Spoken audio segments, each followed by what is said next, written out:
Marree obboleeyyan keenya qaqqaalii fi gaggaarin warra dhimma jiruu fi jireenya biyyootaan barra facaanan salaamtaan teene qilleensarra darbuudhaan sinaggeechu jecha marree dabareen gammachuu kennam dafii turiin carraadha jechuudhaan marree ijoollee baratantu faaya kanaaf rabbiin imaana laphee keessa kaaya baradhu jennaanumaan baradhee sodaa maalii qaba jireenya biyyan baacarraa qacha haala boonsaadhaan barannee asiin baane marree wallaala hiiqinarraa jechuudhaan manuma kennatenne mobaayilii kennaan baranne laphee kennallee imaanaan gana baane boqonnaa sammuu kennallee kana arganne gosoota barnoota isaanii marree shoora gurguddaa kan taphatan amalli isaanii akka warqii jaalalli isaanii qalbii namaa kan booji'u marree dhufe jabaan kan lafa raasu kan guyyaa eebba barattoota isaa bilisa baasu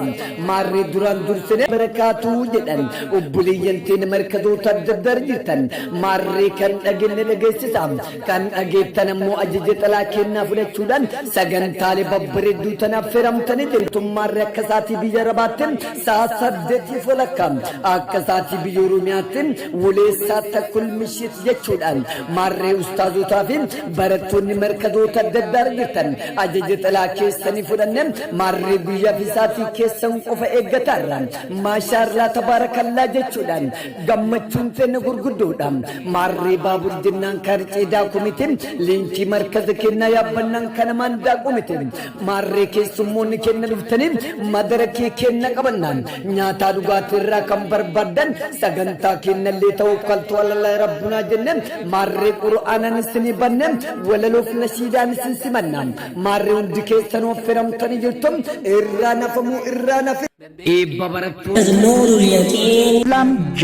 እንደዛው በአማርኛ ሚዲያ ማለት የዓለም አይንና ጆሮ ነው። በተለያዩ መርከዝ ኦንላይን በአፕ ኢሞ የምትማሩ ተማሪዎች የማህበረሰቦችና ወዳጆች በያላችሁበት ቦታኛ ሰላምታ ይድረስ እንላለን። ስለዚህ ዘረተሞ ሼክ አሚን ኢብሮ አክስመትስ ዳይሬክተር ቲቪ ኑሮ ሰላም ከንቴ ሼክ አሊ ጅማ ሼክ አብዱ ሰላም ከቲር ኡስታዝ ኢብሳ ሐሰን ነሽድ እስማኤል ባምልክ ማልከነ ኮፋ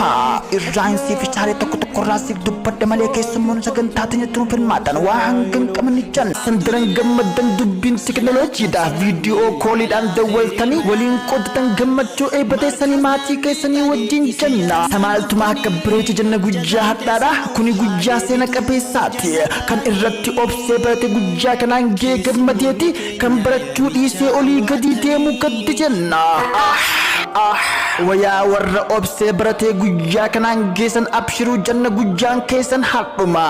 gammanne gammada jedha barattoonni ilaallo innaa majmaa ya Allah miskana ahrasan bilo alhamdulillah bilo miskan akarrabu ya khaliqa khija akkana gaabro janna bogammadan janna ya tullaba qali kam